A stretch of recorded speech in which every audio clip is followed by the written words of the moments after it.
Guys, it's Destiny, and today we're going to be doing tier list review again. I like to do this after every character banner or every other banner just so we can look at where characters are being ranked. Of course, for all of us to come together as a community and just give our thoughts on these characters. So without further ado, let's get straight into it. So here we are on Pridewin. They actually have an update from what it looks like, which is single target, blast, which is 3 targets, and then AoE. As you can see, Dan Heng IL is actually an S+ with Zila. I think he fully deserves this. A lot of people speculated that he would be an S+ alongside her. I personally had my hopes up as well, especially because when he did release, we got to see those multipliers, and sheesh, he has really high multipliers, and he's just an incredible damage dealer. I also think that he is really free to play friendly. That may be a hot take, I'm not too sure, but the reason I think he's really free to play friendly is due to the fact that you can use a lot of characters with him, at least in my personal opinion. I'll explain why. And he can also work with the Herta shop free to play light cone on the Fallen Aeon.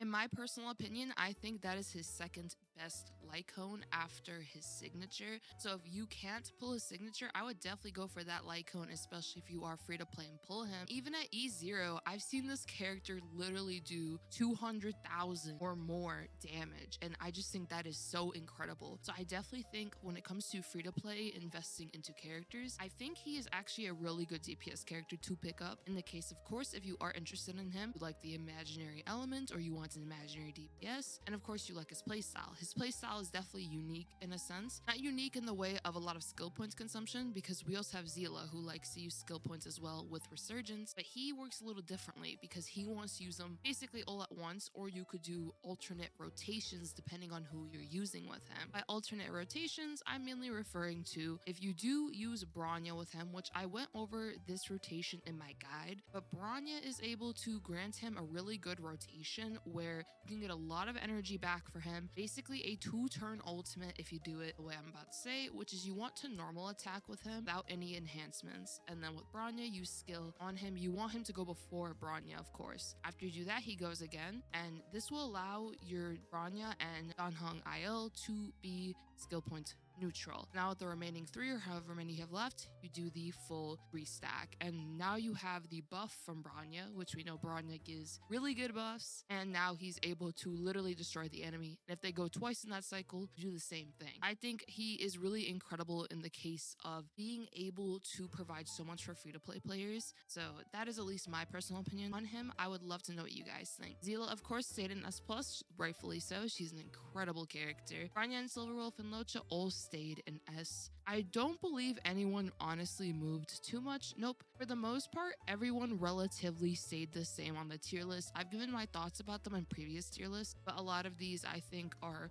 decently accurate for where the game is right now. I do think Blade and Kafka can possibly be bumped up. I think when it comes to having a super DOT oriented team, Kafka can definitely be an S+, but I'm sure probably in the Blast and AoE, Blade and Kafka are probably up there. Blade is also incredible. He provides so much within his character due to how he has so much survivability, and also he just takes advantage of being hit. He's a really, really good character. But overall, I think the tier list is decent for the most part. I now want us to go to last section and then AoE just to see where there's rated. Okay, that's pretty interesting. When it comes to Blast, 3 targets. Clara is moved up, Jingy Wen is moved up, Kafka, and then also Zila. I kind of like this. I especially agree with Clara. I think Clara is incredible, especially when it does come to 3 targets and you do have her ultimates active. She could do so much freaking damage. I love it. And then Blade and Dan Heng IL, I could definitely see them being here. I think Kafka can honestly be up here as well, but I could definitely see why Blade and Dan Heng IL are up here. And then for the rest, here's what it's looking like. And now for AoE, we have Blade, Dan Heng IL, and Kafka. I think this is actually perfect.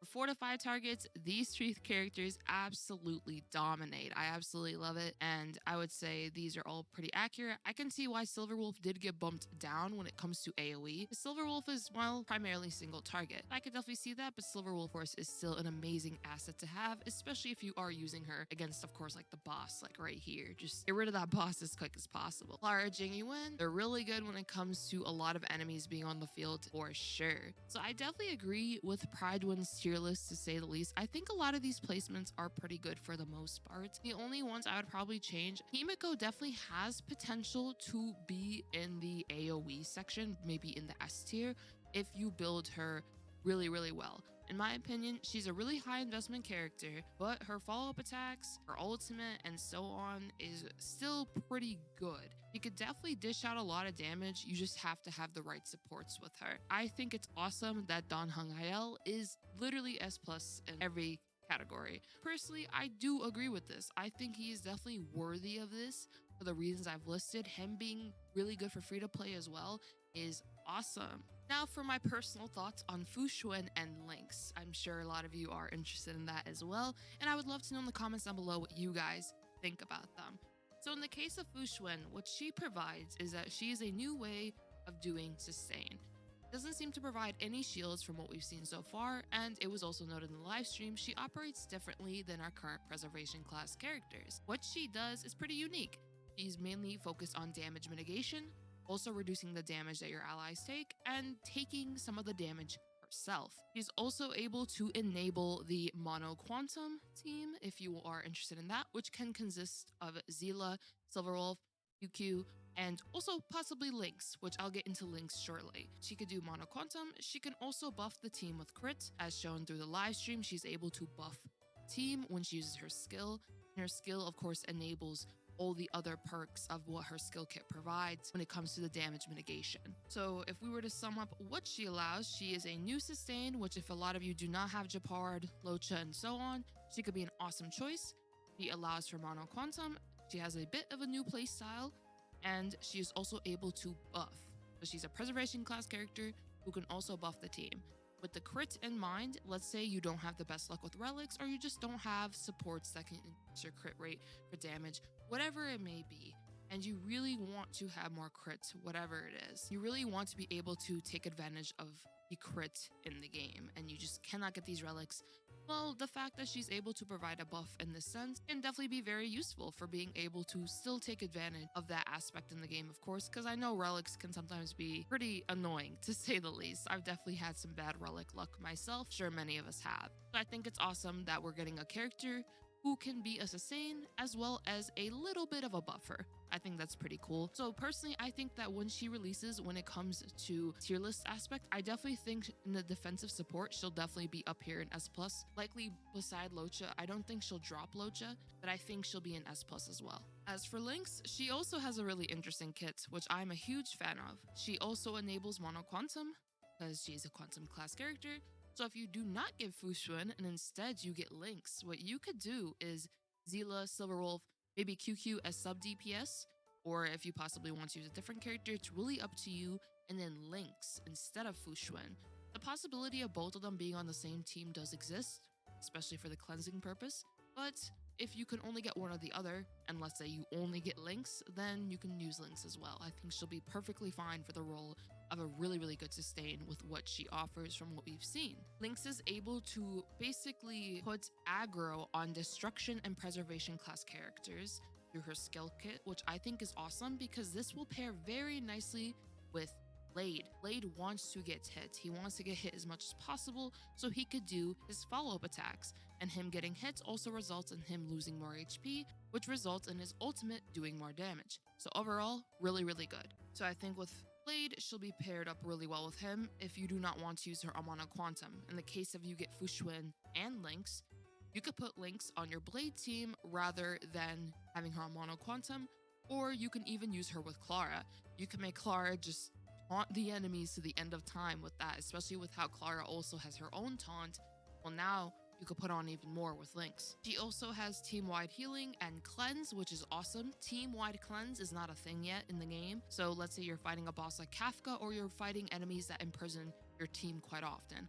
Lynx will be able to use her ultimate and then team-wide cleanse, which is awesome, especially for crowd control. So overall, as a sum up of Lynx, she is really, really good with her supportive capabilities.